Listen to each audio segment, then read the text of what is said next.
గుంటూరు జిల్లాలో ఇటీవల జరిగిన సింగయ్య మరణ ఘటనకు సంబంధించి దర్యాప్తు కీలక మలుపులు తిరుగుతోంది. వైఎస్ఆర్ కాంగ్రెస్ పార్టీ అధినేత జగన్మోహన్ రెడ్డి ప్రయాణిస్తున్నటువంటి వాహనం కింద నలిగి సింగయ్య అనే వ్యక్తి ప్రాణాలు కోల్పోయిన ఘటనలో మొదట నిర్లక్ష్యం వల్ల చావుకు కారణమయ్యారన్న ఆరోపణలతో కేసు అంటే బిఎన్ఎస్ సెక్షన్ 1061 కింద కేసు నమోదు చేశారు.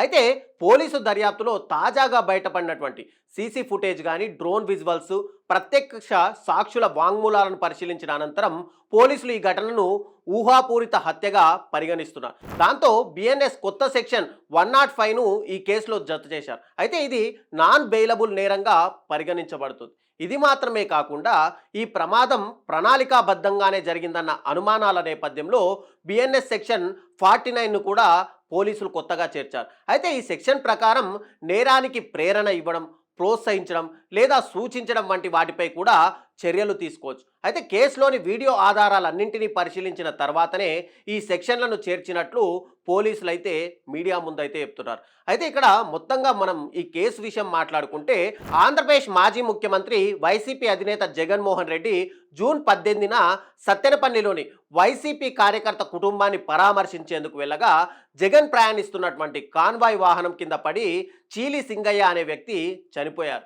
ఈ సంఘటన రెంటపాళ్ల వద్ద చోటు చేసుకోగా మృతుని భార్య అయినటువంటి లూర్తు మేరీ ఫిర్యాదు మేరకు పోలీసులు కేసు నమోదు చేసి ఫస్ట్ దర్యాప్తు ప్రారంభించారు. అయితే మొదట సింగయ్య చనిపోయిన విషయంలో జగన్ కాన్వాయ్కు సంబంధం లేదని జిల్లా పోలీసులు ప్రకటించారు. ఓ ప్రైవేటు వాహనం ఢీకొట్టడం వల్లే సింగయ్య మరణించాడని చెప్పి పోలీసులు కూడా ధృవీకరించారు. కానీ లేటెస్ట్గా ప్రమాదానికి సంబంధించిన కొన్ని వీడియోలు సోషల్ మీడియాలో బాగా వైరల్ అయ్యాయి.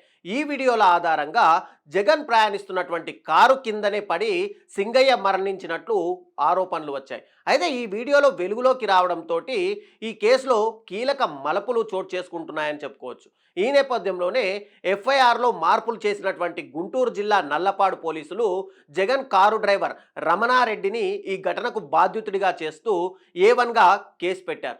అలాగే జగన్ను A2గా చేర్చారు. ఇక వ్యక్తిగత కార్యదర్శి అయినటువంటి కె నాగేశ్వర్ రెడ్డిని A3గా, మాజీ ఎంపీ వైవి సుబ్బారెడ్డిని A4గా, మాజీ మంత్రి పేర్ని నానిని A5గా, మాజీ మంత్రి విడుదల రజని A6గా అయితే పోలీసులు ఇందులో చేర్చారు.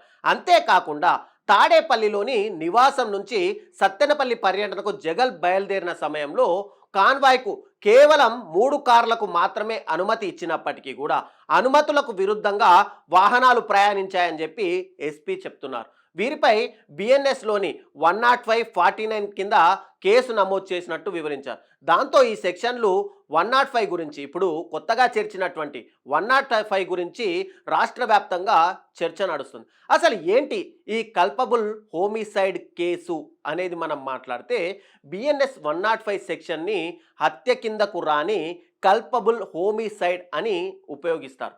ఒక వ్యక్తి మరణానికి కారణమైనప్పుడు ఈ సెక్షన్ కింద కేసు నమోదు చేస్తారు.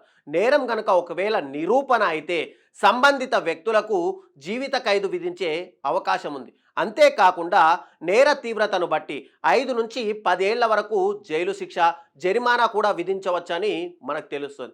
మరీ ముఖ్యంగా ఇది నాన్ బెయిలబుల్ సెక్షన్గా వివరిస్తారు. దీంతో పాటు వైసీపీ నేతలపై నేరానికి ప్రేరేపించారు అనే ఒక అభియోగం పైన బిఎన్ఎస్ 49 సెక్షన్ కూడా చేర్చారు.